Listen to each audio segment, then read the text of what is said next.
그러면 이 정도로 교회 소식 살펴보고 오늘 함께 말씀 보도록 하겠습니다.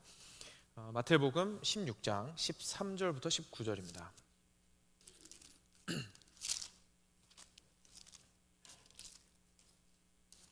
마태복음 16장 13절부터 19절, 신약성경 27페이지에 있습니다.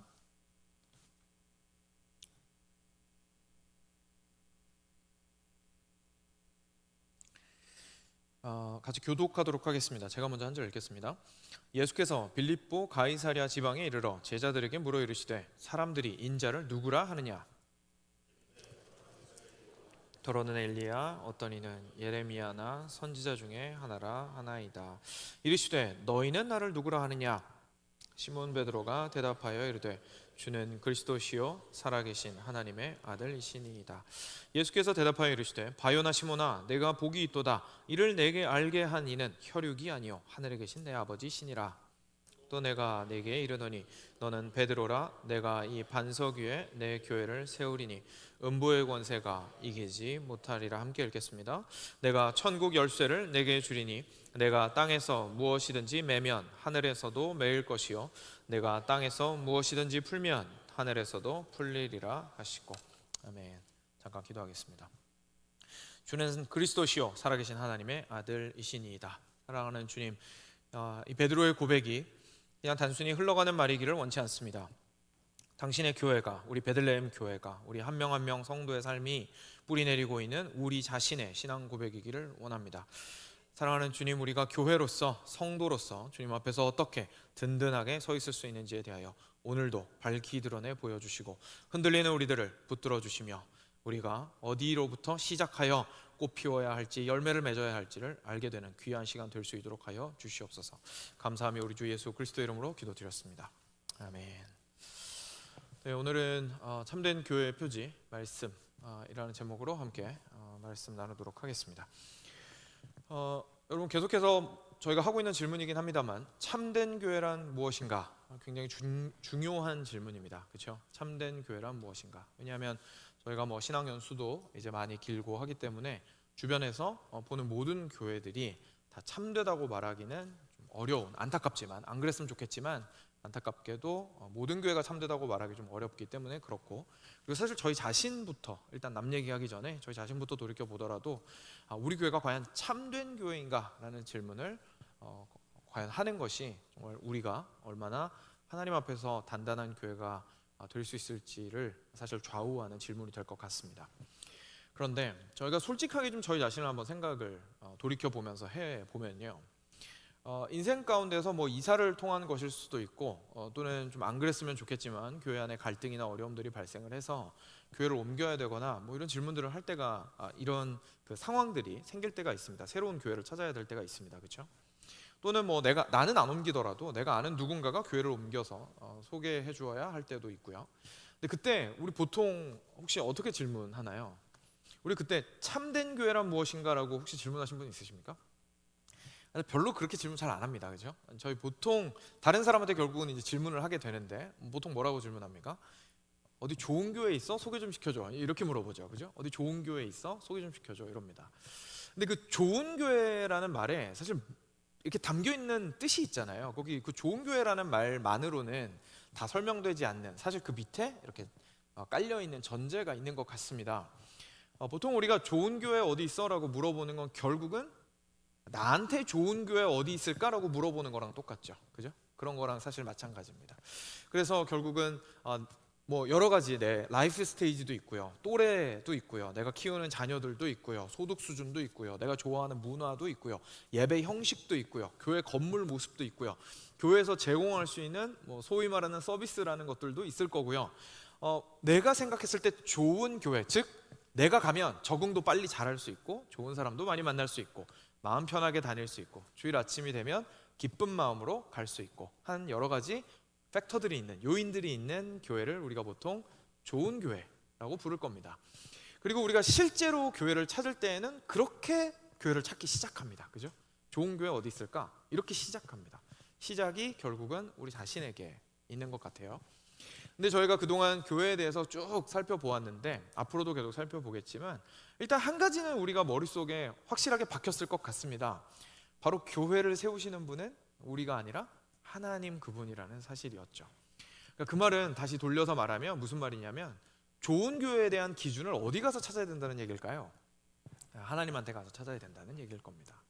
그래서 좋은 교회 있어요? 라고 물어볼 때 그 질문들이 중요하지 않다는 건 절대로 아닙니다. 제가 항상 말씀드리지만 우리는 인간이어서 인간적으로 중요한 부분들이 분명히 있습니다. 그런데 그거 생각하느라고 하나님이 참되다고 말씀하시는 교회의 모습은 잊어버리게 되면 사실 덜 중요한 거 붙들려고 하다가 진짜로 중요한 것을 놓치게 될 수 있다는 얘기입니다.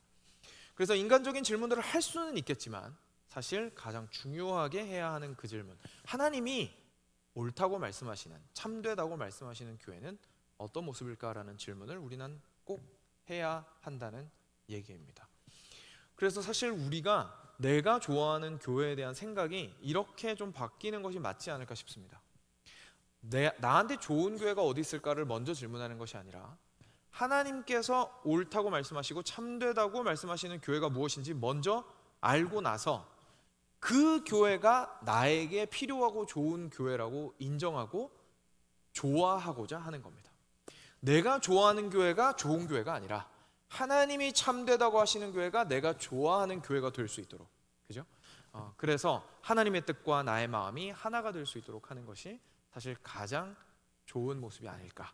항상 현실은 그렇게 될 수는 없겠지만 그래도 그것이 가장 좋은 모습은 아닐까 생각을 해보게 됩니다. 저희가 계속해서 교회란 무엇인가라는 질문을 던지면서 하나하나씩 차근차근 말씀을 근거로 해서 교회에 대해서 살펴보고 있습니다. 앞으로도 좀 더 살펴볼 거고요. 오늘도 그렇습니다. 근데 이 모든 것들을 살펴보는 이유가 결국은 하나님께서 참되다고 말씀하시는 교회가 어떤 모습인지를 우리가 알아가는 겁니다.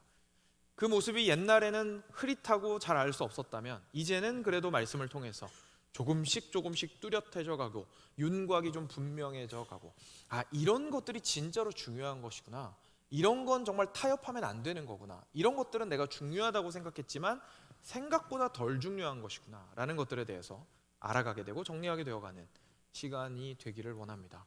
그리고 그렇게 정리된 하나님의 말씀에 입각한 그 교회의 모습이 내가 사랑하는 교회가 되기를 원합니다. 그랬을 때 우리가 참으로 우리 베들레헴 교회를 그런 하나님이 말씀하시는 원하시는 참된 교회의 모습으로 계속 성장시켜 나갈 수 있게 되겠죠. 가장 최근에 이제 단기 선교도 갔다 오고 이런저런 일들이 있다 보니까 가장 최근에 이 교회란 무엇인가 시리즈에서 다루었던 주제는 교회의 중심에는 반드시 말씀이 있어야 한다는 내용이었습니다. 이제 돌이켜 보지는 않겠고요. 시간 관계상 오늘 주제도 결국은 그 연장선상에 있습니다. 참된 교회가 되기 위하여 그 교회의 모습에는 말씀이 절대로 빠져서는 안 된다는 내용에 대해서 오늘은 조금 다른 각도에서 살펴볼 겁니다. 아마도 제 생각에는 잘 알고 계신 분들도 있겠지만 대부분의 분들께는 사실 이런 각도에서 말씀 중심의 교회라는 것을 생각해 볼 수 있구나라고 아마 처음 들으실 가능성이 있을 것 같습니다. 그래서 오늘 말씀에서 어떻게 오늘 본문을 통해서 우리 교회가 말씀에 기초한 교회가 되어야 하고 그것이 왜 그렇게 중요한지에 대해서 한번 질문을 던지고 살펴보는 시간 가지도록 하겠습니다. 그러면 바로 본문으로 들어가서 시작을 해보도록 하죠. 본문은 마태복음 16장입니다. 그렇죠? 마태복음 16장인데요. 마태복음 16장 정도 됐다는 거는 이제 이야기가 꽤 많이 진행이 됐다는 얘기입니다. 그래서 앞에 이렇게 슬쩍 뒤적거려 보시면 예수님께서 이제 제자들과 꽤 오랜 시간을 지내셨습니다. 막 절기도 지내시고요, 먹고 마시고 동고동락 하셨습니다.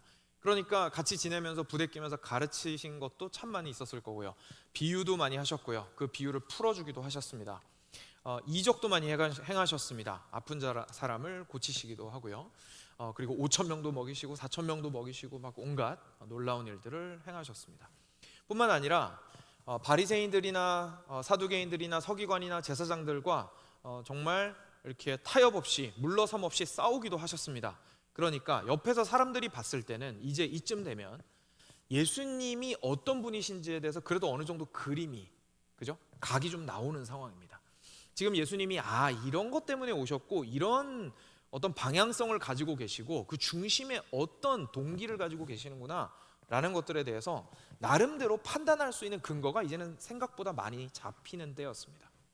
그래서 예수님께서 이때가 되어서 한번 쐐기를 박으려고 생각하셨던 것 같습니다. 그래서 가이사랴 지방에 있을 때에 제자들이 함께 당연히 모여 있었겠죠. 그때 제자들한테 이렇게 질문하기로 결정하셨습니다. 제자들에게 오늘 첫 번째 구절이죠. 13절에서 이렇게 질문하시죠. 사람들이 인자를 누구라 하느냐. 여기서 인자는 이제 예수님의 스스로를 가리키는 표현입니다. 얘들아, 사람들이 여론이 어떠냐 이걸 질문하신 거예요. 그렇죠? 사람들이 나를 뭐라고 하더냐. 이제 내가 그래도 많은 일들을 했고 많은 가르침을 가르쳤고 그 사람들도 나름대로 날 판단하고 있는 내용들이 있을 텐데 뭐라 그러더냐라고 질문하십니다. 그랬더니 제자들이 이야기를 해주죠.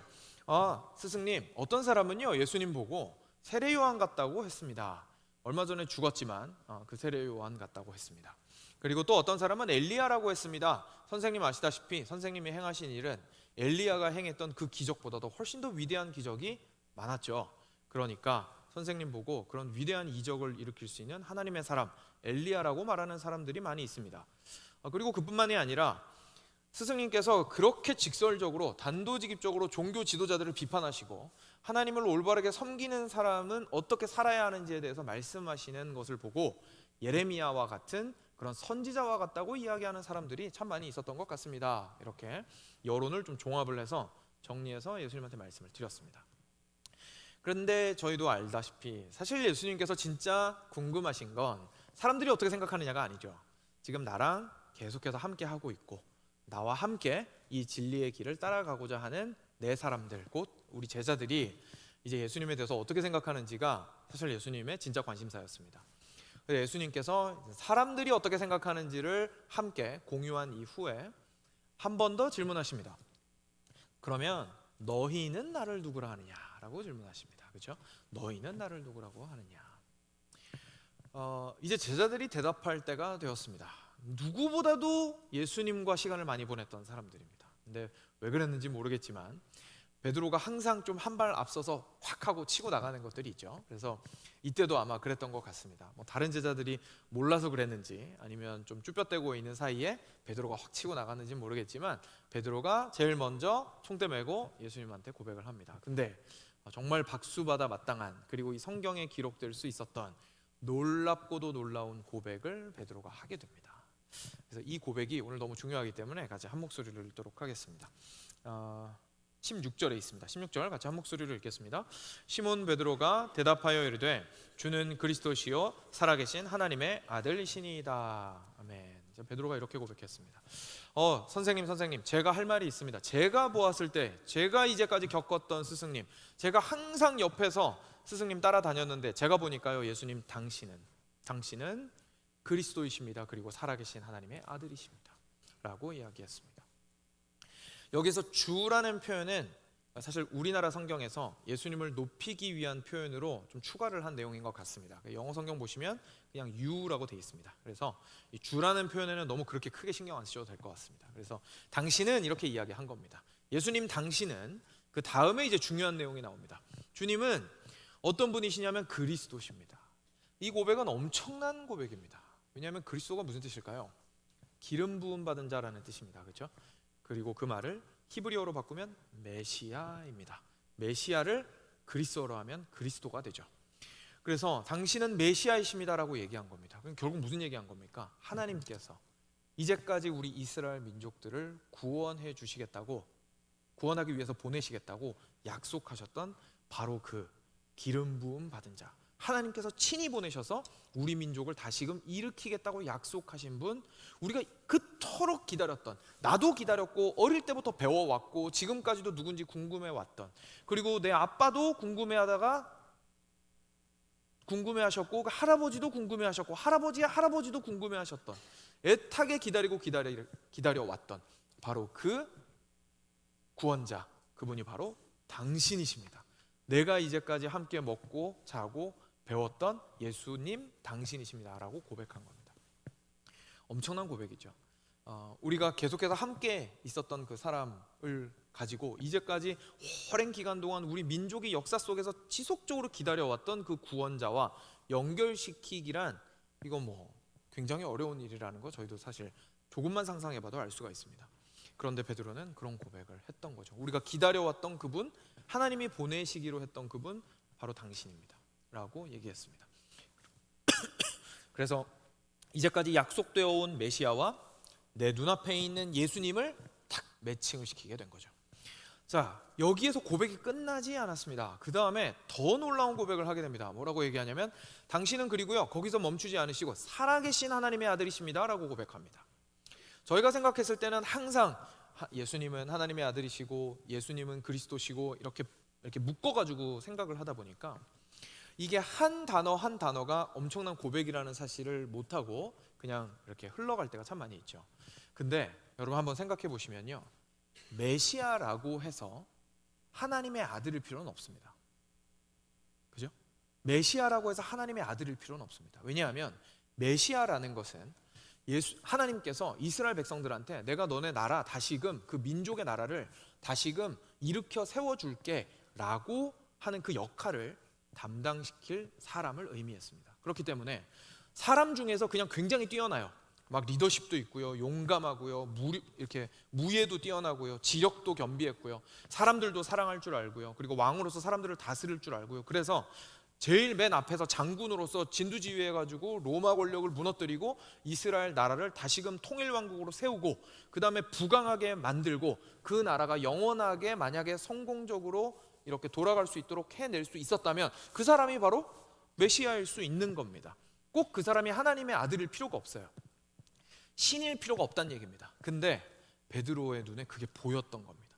아, 이 예수님이 그냥 단순하게 우리의 민족적인 구원을 이루러 온 메시아의 수준에서 끝나는 분이 아니구나, 이분은 하나님의 아들이시구나 라는 사실을 고백할 수밖에 없었던 겁니다. 자기들이 고백하고 있었던 살아계신 하나님에 대한 믿음 안에 포함되어 있는 그 하나님과 동등한 분이신 아들이십니다 라고 지금 예수님을 향해서 이야기를 하고 있습니다.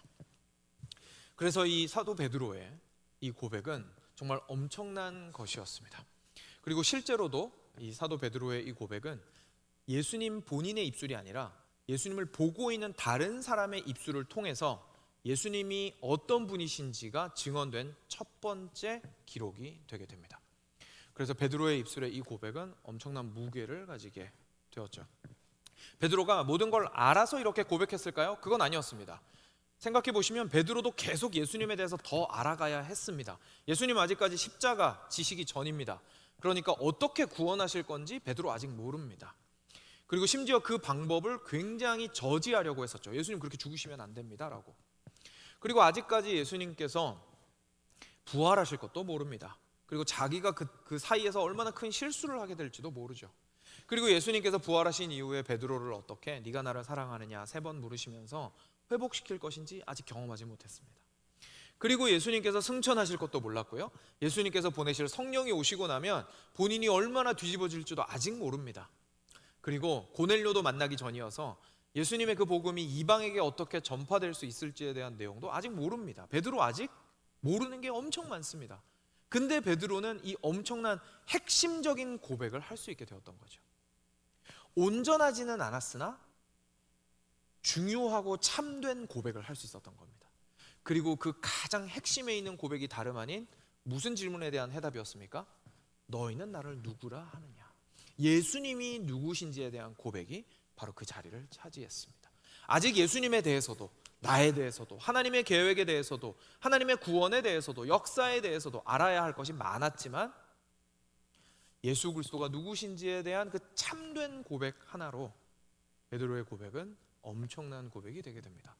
왜 자꾸 목사님 이 고백이 그렇게까지 엄청나다고 얘기하시는 겁니까? 왜냐하면 예수님의 반응을 보면 알 수 있습니다. 예수님이 그 다음에 이제 오늘 말씀이 아무래도 핵심이 될 텐데요, 베드로의 이 한 줄 고백에 대해서 어마어마한 평가를 하시고 약속을 하십니다. 이 정도인가 싶을 정도의 약속을 하십니다. 그래서 한번 예수님이 뭐라고 하셨는지를 좀 눈 동그랗게 뜨고 같이 보도록 하죠. 17절부터 19절까지 말씀을 한번 쭉 같이 읽고 말씀 나누도록 하겠습니다. 같이 읽겠습니다. 예수께서 대답하여 이르시되 바요나 시몬아 내가 복이 있도다. 이를 내게 알게 한 이는 혈육이 아니요 하늘에 계신 내 아버지 시니라. 또 내가 내게 이르노니 너는 베드로라. 내가 이 반석 위에 내 교회를 세우리니 음부의 권세가 이기지 못하리라. 내가 천국 열쇠를 내게 주리니 내가 땅에서 무엇이든지 매면 하늘에서도 매일 것이요 내가 땅에서 무엇이든지 풀면 하늘에서도 풀리리라 하시고. 아멘. 자, 첫 번째 시작부터가 일단 의미심장합니다. 예수님께서 갑자기 이렇게 말씀하십니다. 야, 너희는 나를 누구라 하느냐라고 질문하시고 그에 대한 대답으로 베드로가 답했을 뿐인데 갑자기 예수님이 이렇게 말씀하십니다. 바요나 시몬아, 네가 복이 있도다. 네가 복된 자로다. 왜냐하면 네가 방금 했던 그 말, 다시 말해서 내가 누구인지를 알아본 그것은 인간적인 눈으로 가능한 것이 아니라 오직 하나님께서 알게 하심으로 가능하였던 것이다 라고 말씀하십니다. 이렇게 말씀하시는 거나 마찬가지입니다. 앞에서 사람들이 나보고 뭐라고 하디? 라고 물어보셨잖아요. 그러니까 결국 이런 얘기 하고 싶으신 거죠. 사람들도 내가 하는 거 다 봤어. 내가 놀라운 일 하는 거 사람들도 다 봤고, 내가 떡 나눠줄 때 그 떡 먹고 배불렀어. 그죠? 그리고 내가 고쳐줬어. 내가 고쳐준 그 다리로, 두 다리로 다시금 딛고 일어나서 뛰면서 놀았어. 그런데 그 사람들도 너와 같은 그 고백을 하지기는 못했어. 그런데 너는 나와 함께 있으면서 동일한 것들을 함께 경험한 이후에 다른 결론에, 사실 더 높은 결론에 도달했어. 내가 진짜 누구인지를 알게 되었구나. 그래, 나는 약속된 그 메시아이고 살아계신 하나님의 아들 맞아. 그리고 그것을 알게 하신 분은, 그것이 너의 눈에 보일 수 있도록 하신 분은, 그리고 너의 마음이 그것을 인정할 수 있도록 하신 분은 오직 하나님이시다 라고 말씀하신 겁니다. 사랑하는 여러분, 우리도 마찬가지입니다. 예수님을 바라보고 이러한 고백을 우리가 할 수 있게 되는 것은 예수님이 어떤 일을 행하셨고 어떤 가르침을 가르치셨는지 백날 쳐다보고 있어도 될 일이 아닙니다. 오직 성령께서 우리의 마음 가운데에서 그리스도가 참으로 누구신지를 보여주시고 고백하게 하실 때에서만 비로소 우리가 그렇게 고백하게 된다는 사실을 깨닫게 되죠. 근데 단순하게요, 여기서 끝나지 않았습니다. 점입가경이라고 하죠. 갈수록 더 엄청난 이야기들을 예수님께서 막 풀어놓기 시작하십니다. 자, 여기까지 베드로가 너무너무 기특한 말을 했으면 그냥 그래, 하나님이 너한테 은혜 주시고 지혜 주셔서 그렇게 고백한 거야 라고 말씀하신 다음에 우리 그 믿음 따라서 잘 살아보자. 야, 얘들아, 이거 베드로가 고백하는 거 봤지? 너네도 잘 보고 배우고 내가 누구인지 똑바로 알아서 우리 한번 으쌰으쌰 잘 살아가 보자 라고 하셨어도 됐을 것 같은데 갑자기 그 다음에 차원이 다른 이야기를 하기 시작하십니다. 뭐라고 얘기하셨냐면 또 내가 너 위에 교회를 세우리니 라고 말씀하십니다. 그래서 이름을 베드로라고 부르기로 하셨어요. 베드로가 페트라인데 결국 반석이란 뜻이죠. 그래서 18절에 말씀하시죠. 너는 베드로라, 내가 이 반석 위에, 페트라, 너 베드로 위에 내가 교회를 세울 거야 라고 말씀하셨습니다. 그러니까 단순하게 개인적인 신앙 고백으로 끝나지 않을 거야 라고 말씀하신 거죠. 너가 지금 이야기한 것은 개인적인 신앙 고백으로 여겨질 수 있겠지만 나는 너 위에 교회를 세우겠다. 그런데 그 다음에 계속해서 엄청난 말씀을 덧붙여 나가십니다. 뭐라고 하시냐면 음부의 권세가 이기지 못하리라 라고 얘기하십니다. 이게 무슨 얘기냐면 이런 겁니다. 내가 너 위에 교회를 세울 건데 그 교회는 있잖아, 멸망될 수 없어. 죽음을 가져오는 그 어떠한 세력이 하늘 위에서나 땅 아래서나 땅 위에서 너에게 달려들어도 그 교회를 무너뜨릴 수는 없어. 그 교회는 영원한 교회야. 절대로 멸망하지 않는 교회야 라고 예수님께서 말씀하신 겁니다. 그러니까 이게 무슨 말이냐면 처음 부분만 말씀하셨으면 우리 생각에 여기가 이제 가이사랴 지역이니까 그래, 베드로야, 네가 잘했으니까 내 생각에 여기 가이사랴 지역에 불신자도 많고 여기 땅 괜찮은 것 같으니까 목도 좋으니까 여기 내가 교회 지어줄 테니까 네가 담임 목사 해라, 이 얘기가 아니었던 겁니다. 왜냐하면 그 교회는 언젠가는 간판 내려야 되잖아요. 그죠? 예수님께서 하신 이 교회는 영원한 교회인 거예요. 그러니까 이 영원한 교회를 베드로 위에 세우시겠다는 이 증언은 정말, 이 예언은 정말 엄청난 예언인 것이죠. 우리가 이제까지 배워서 이제 저희는 알고 있지만 보이지 않는 교회에 대해서 지금 예수님 얘기하고 계신 거죠. 믿는 모든 자들, 성령으로 말미암아 거듭난 모든 이들이 너 위에 서게 될 것이다 라고 이야기하시는 겁니다. 이게 무슨 말인지는 좀 이따 살펴보겠지만 일단 그 무게가 엄청나다라는 것을 저희가 계속 확인할 수가 있죠. 그리고 나서 또 엄청난 이야기를 19절에 하십니다. 19절에 뭐라고 얘기하시냐면 천국 열쇠를 너한테 주겠다라고 이야기하십니다. 그러면서 뭐라고 하시냐면 네가 땅에서 무엇이든지 매면 하늘에서도 매일 거고 땅에서도 풀면 하늘에서도 풀릴 거야 라고 하십니다. 와, 이거 엄청나지 않나요? 이게 무슨 말이냐면 천국 열쇠라는 거니까 결국 천국 문을 여닫는 열쇠라는 얘기입니다. 그러니까 이 땅에서 그 열쇠 가지고 문 열면, 그래서 그 사람이 그 문으로 들어오면 그 사람이 하늘에서도 들어갈 거고, 네가 이 땅에서 그 열쇠 가지고 문 잠그면, 그래서 그 사람이 못 들어오게 하면 그 사람 하늘에서도 못 들어와 라는 이야기를 지금 하시는 겁니다. 세상에 이런 권세가 어디 있습니까? 그렇죠? 이런 권세가 어디 있습니까?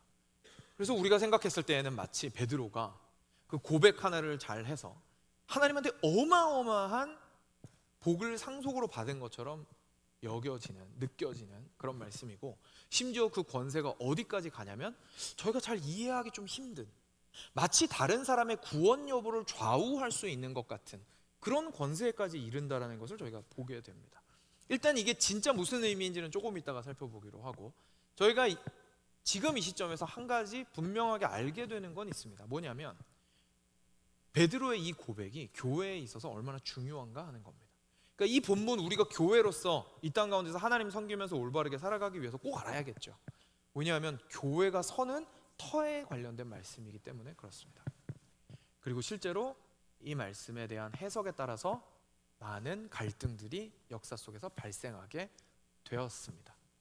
그 중에서 가장 선명한 것이 다름 아닌 이제 로마 가톨릭과 종교 개혁자들 간의 다툼이었습니다. 로마 가톨릭은, 우리가 보통 이야기하는 천주교는, 그죠? 천주교는 이 말씀을 보고 이렇게 생각했습니다. 예수님께서 베드로를 보고 이 반석 위에 내 교회를 세우리라라고 하셨으니까 베드로가 반석이고 베드로 위에 교회를 세우시는 거구나. 그러니까 베드로라는 그 개인이 가장 중요한 사람이다. 사도 중에 사도고 예수님 이후에 예수님의 역할을 이어받은 사람이고 베드로가 최고의 권위를 가지고 있고 베드로가 교회의 머리이다라고 이해하게 되었습니다. 그리고 나서 그거에 맞추어서 교회를 만들어 나가기 시작했습니다.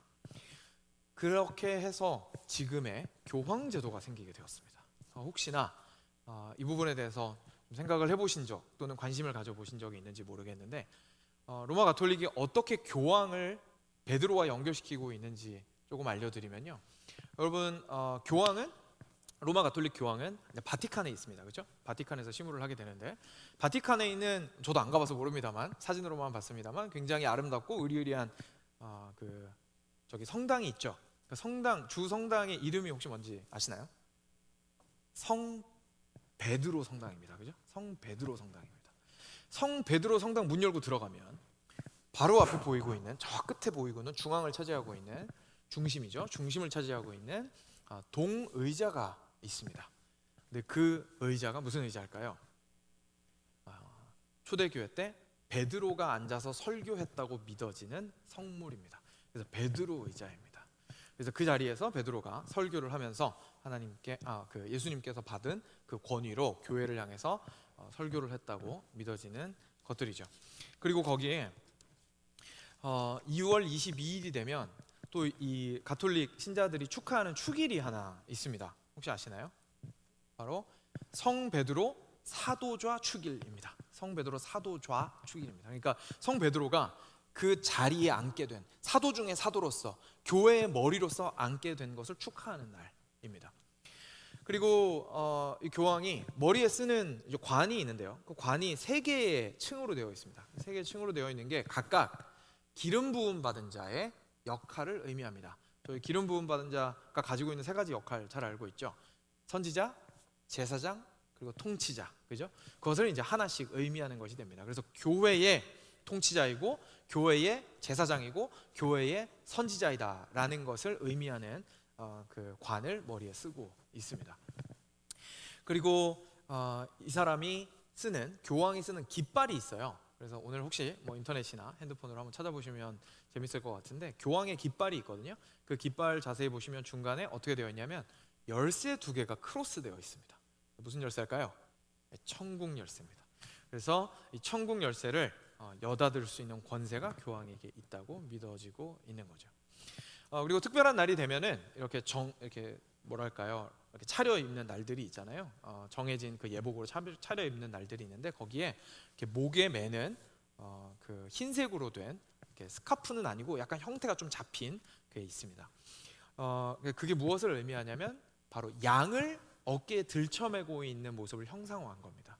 왜냐하면 예수님께서 베드로한테 뭐라고 하셨습니까? 내 양을 치라라고 하셨죠. 그래서 교회의 목자는 양을 들쳐 업고 있는 모습으로 표현하기 위해서 베드로의 자리에서 그 교황과 그리고 중요한 주교들이나 이런 사람들이 목자로서의 역할을 감당하는 걸 표현하기 위해서 그 흰색 스카프 같은 것을 이제 쓰게 됩니다. 자, 여기에서 우리가 한 가지 알게 되죠. 교황이 지금 현재 가르치고 있는 것은 뭔가요? 베드로입니다. 베드로라는 진짜 그 베드로 사람입니다. 그죠? 그래서 실제로 그 교황을 왜 그렇게 중요하게 생각을 하냐면 교회가 베드로의 권위에 의해서 서고 무너진다고 믿고 있기 때문에 그렇습니다. 예수님께서 이 말씀을 오늘 본문 말씀을 통해서 베드로 위에 교회를 세우겠다고 하셨으니까 베드로의 권위가 계속해서 교황들을 통해서 이어져 내려오고 거기에서부터 교회가 올바르게 질서지어지고 세워진다라고 믿고 있는 거죠. 우리가 생각하고 있는 교회에 대한 이해랑은 많이 다릅니다. 우리가 생각했을 때 교회는 말씀을 통해서 배워온 이제까지 배워온 교회는 성도들의 모임입니다. 그죠? 성령께서 내주하시는 이들, 거듭나게 된 이들, 하나님께 택함 받은 이들, 하나님의 아들과 딸들이 모인 자리입니다. 그런데 로마 가톨릭의 입장에서 교회는 먼저 누가 있습니까? 먼저 베드로가 있습니다. 그래서 베드로가 초대 교황입니다. 제 1대 교황이 베드로예요. 초대 교황 베드로로부터 교회가 시작된 겁니다.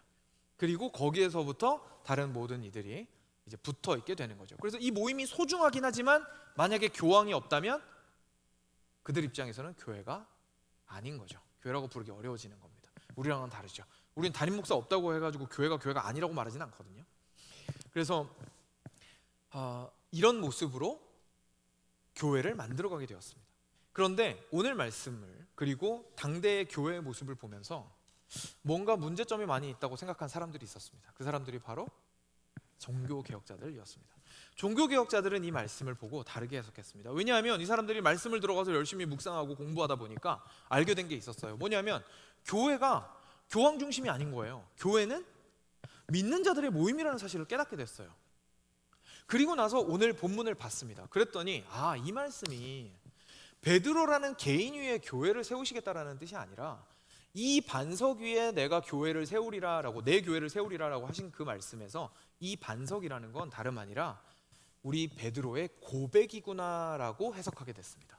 그래서 베드로가 말했던 베드로 자신이 그 사람이 아니라 베드로가 말했던 그 신앙 고백, 그래서 예수님이 메시아이시며 살아계신 하나님의 아들이십니다 라는 그 신앙 고백 위에 교회를 세우시겠다라는 약속으로 이해를 하게 됩니다.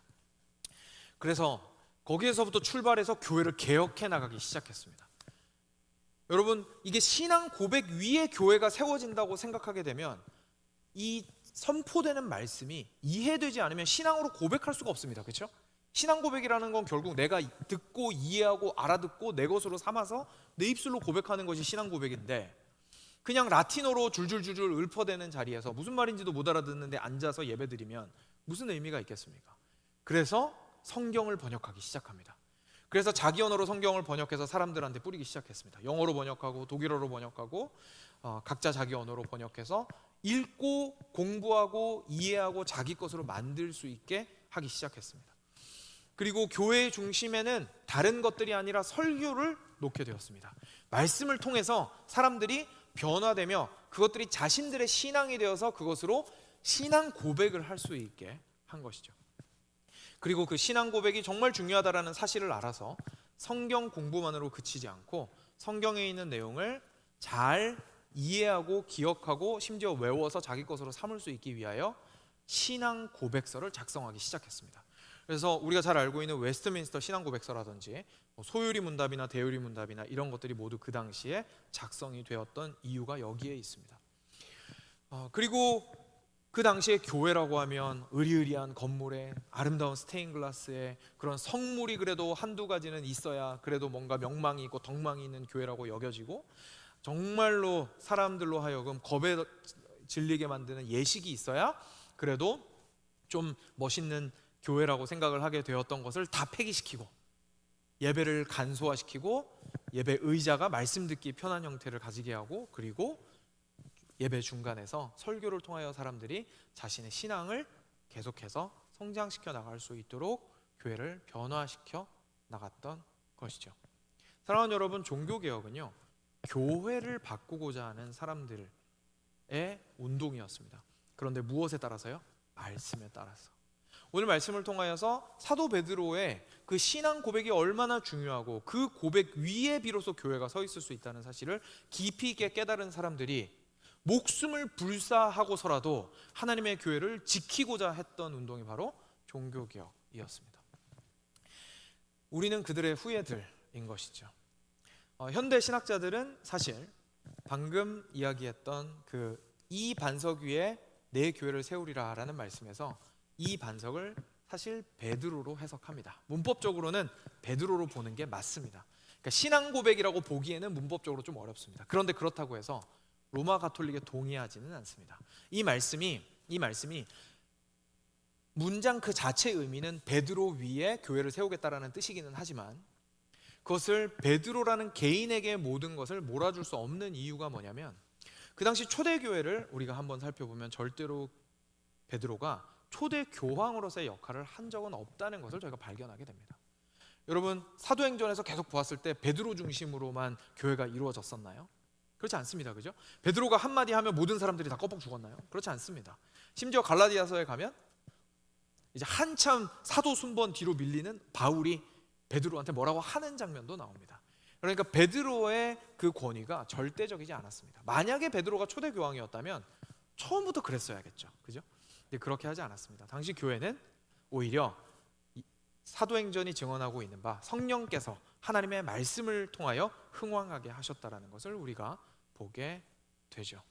그렇기 때문에 우리는 이제 이렇게 해석합니다. 예수님께서 이 반석 위에 내 교회를 세우겠다라고 하신 이 말씀은 베드로를 대표로 한 예수님의 가르침을 그대로 이어받은 사도들 위에, 그리고 사도들의 가르침 위에, 그들의 신앙 고백 위에 이 교회를, 나의 교회를 세우겠노라라고 하신 말씀으로 우리는 받을 수 있습니다.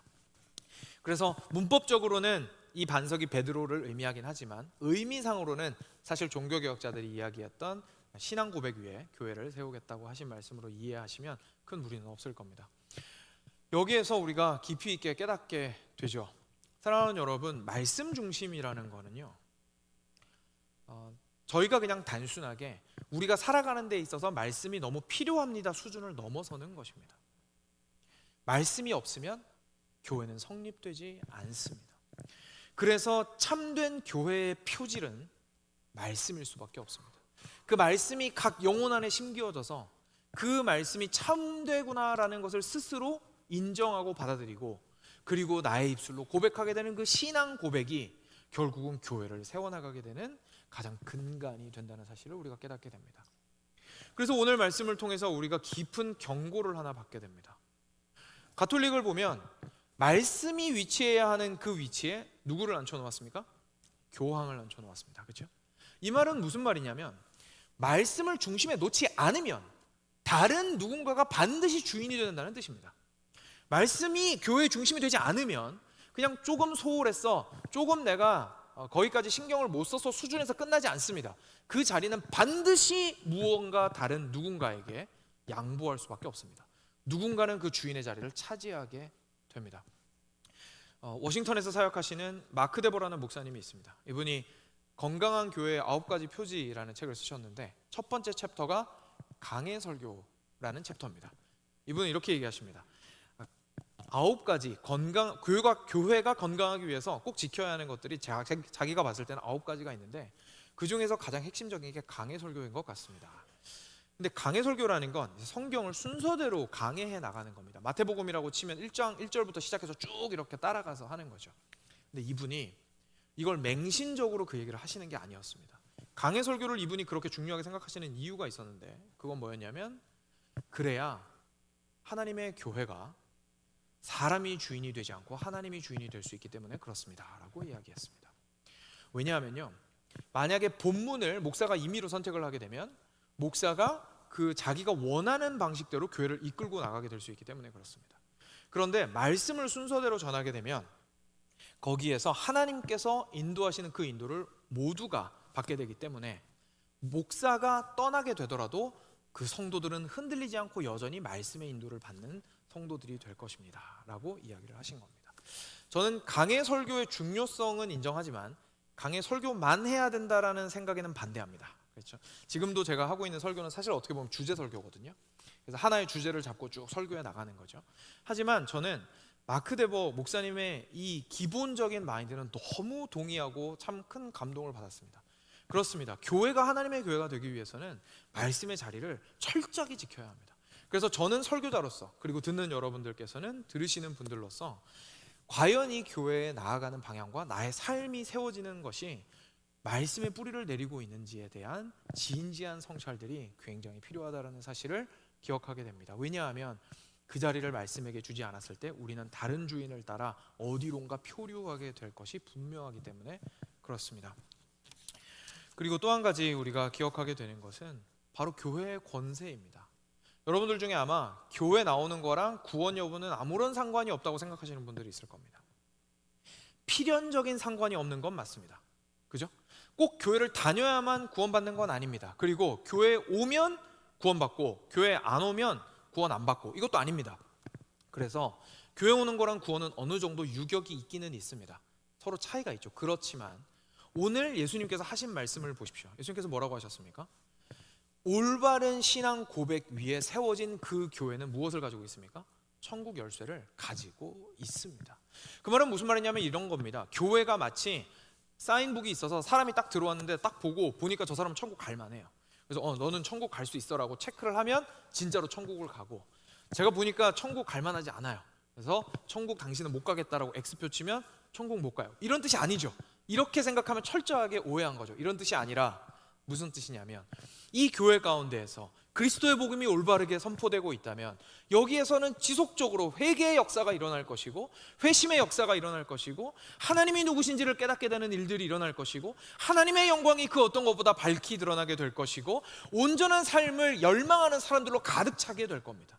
그랬을 때에 저 문을 열고 들어오는 것은 마치 천국의 문을 열고 들어오는 것과 같을 겁니다.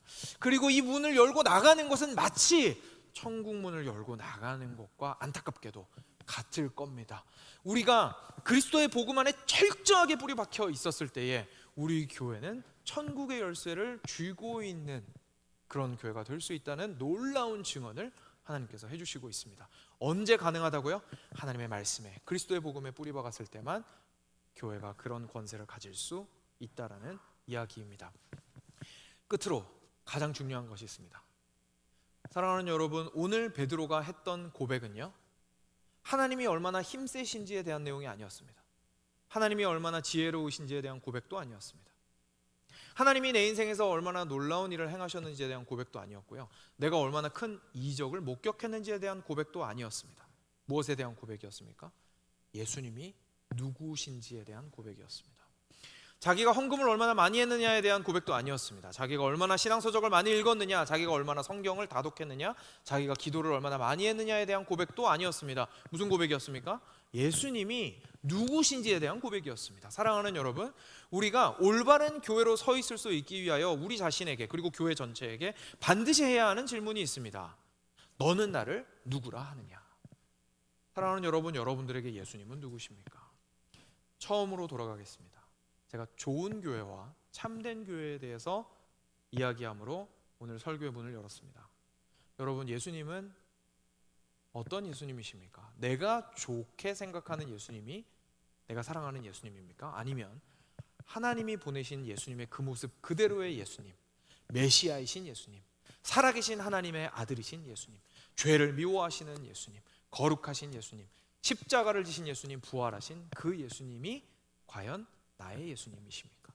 고백하시는 그 예수님이 어떠한 예수님인지 한번 물어보시기 바랍니다.